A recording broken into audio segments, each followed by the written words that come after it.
Over the past few years, there have been countless movements to reform Albany, but despite dedicated efforts from many, there's been little actual reform. And the March of Scandals has continued, witness Pedro Espada. Now, good government groups are taking a new approach, trying to force all lawmakers and legislative leaders to go on the record with their reform plans. Joining me now to talk more about the new movement is one of the key players behind the push. John Caney is the executive director of Reinvent Albany, and he joins us in the studio tonight. John, thanks for coming by. Thank you.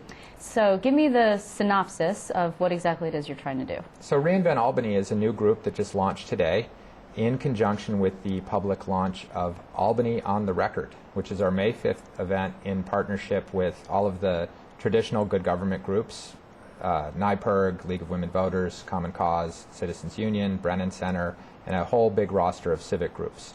And what we're doing is creating a live town square, which is going to be webcast across New York State, and we've invited all of the top elected officials to tell New Yorkers how are they going to restore the public's trust. In the wake of the endless scandals and controversies that we're seeing now, we're going to give them an unfiltered, broadband venue to talk directly to New Yorkers. It's a little scary, actually.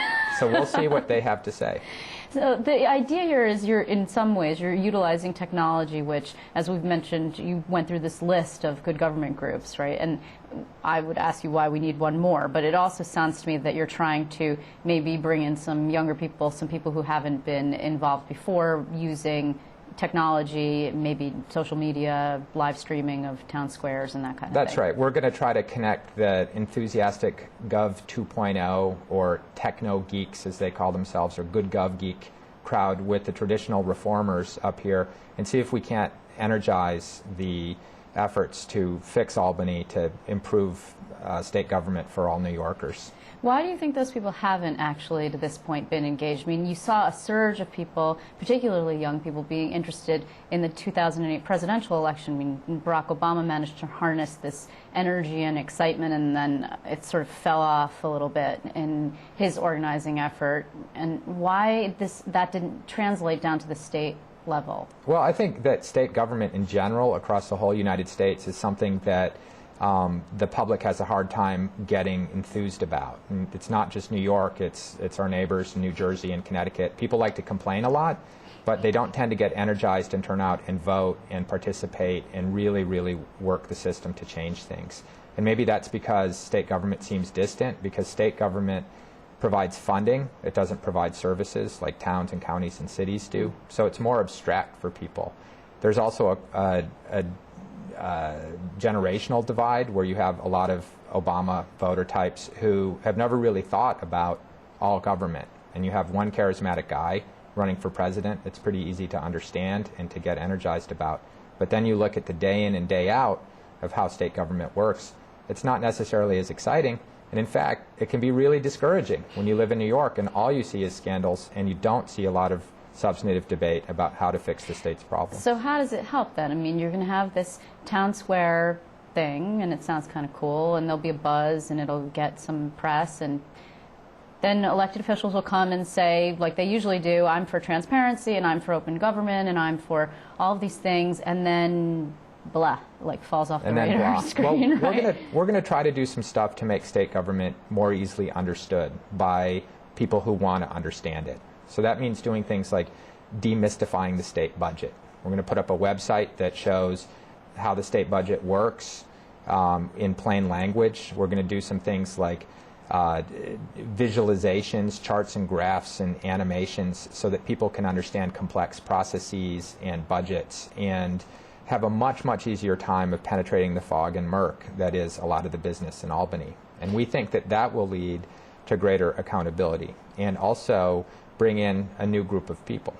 Are you pushing for anything in particular in terms of platform like redistricting reform, which is something former Mayor Ed Koch in New York City is big on, or I don't know, campaign finance, which is something, public financing of campaigns, which Citizens Action has pushed for, or, you know, the Clean Money, Clean Elections movement, or anything in particular, or all those things? I mean, you're not trying to put NYPIRG out of business. No, hardly. And I would say that NYPIRG is going to be one of our most valued partners and already is.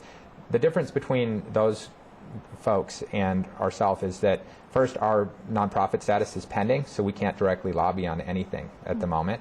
And we don't need to reinvent them. We have plenty of reinventing to do with state government. So we're going to be focusing on producing reports and recommendations and new ways of governing that we think that the next governor and the next legislature will find very, very appealing. And we're going to try to deliver into their hands recommendations that have been developed and vetted by experts that are at a level that will impress and will be adopted. And you've been in touch with the gubernatorial candidates, or all of them on both sides of the aisle? No, we have not talked to the gubernatorial candidates yet because we have nothing to put in their hands yet. And so while we've got a big research agenda, which I'll be happy to share with you in a few months when I can show you something, our first big project is Albany on the Record. And we wanted to start publicly with a very basic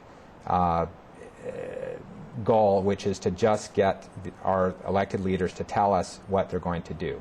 Nothing fancy, just simply tell us. And that's just part of starting somewhere. And there's sort of a distinct lack of that, you think, that they just talk around things and never actually say, I am going to do X, which seems actually sort of pretty clear, but doesn't happen all that much in politics. No, it doesn't. And one of the reasons for Albany on the Record is a reaction in part to the whole ethics implosion and imbroglio in January when the governor vetoed or threatened to veto ethics legislation that he characterized as weak tea, and which some advocates thought was better than nothing. And did you guys, or? No, we again can't lobby and couldn't participate in that. But this is an attempt to re-energize reformers and the reform movement and start showing New York and the elected officials that citizens groups, civic groups do agree on many of the basic reforms,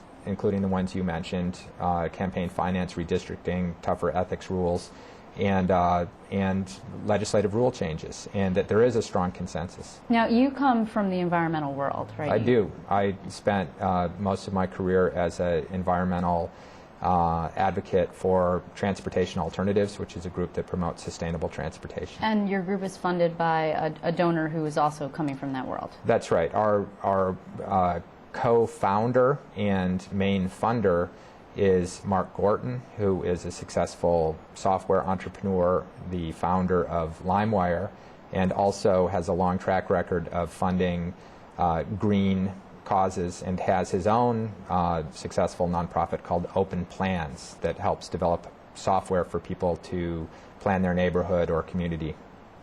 So just one last question, which Sure. is, there's a lot going on in the environmental world. I mean, arguably, we talk about clean energy, clean technology, solar, climate change, et cetera. Why the shift for you as a personal standpoint? Sure. Well, I was working as a consultant for national environmental groups on land use issues, but as a New Yorker and a longtime New York resident, I was an environmental advocate. I kept running into huge unhappiness and dismay and kind of sadness almost. I mean, most of the people I know are proud to be New Yorkers. They want a better New York. And a lot of it was coming from the inability of Albany to get a hold of the state's problems and make decisions about them, and the lack of substantive debate. So people forget how important Albany is in everything, that cities and towns can't raise taxes, they can't change local laws oftentimes without the state's permission, and that directly affects everything from the environment to public transit to schools, you name it. And so I started getting excited by the opportunity to do something when I started talking to some of the environmental funders. And you think Albany can be fixed? Do I think Albany can be fixed? I think that we have to try, and that giving up is not an option. And having a chance to even try to do something and fight the good fight is exciting. Well, good luck. I really appreciate it. Thanks for coming in. Thank you, Liz. John Caney.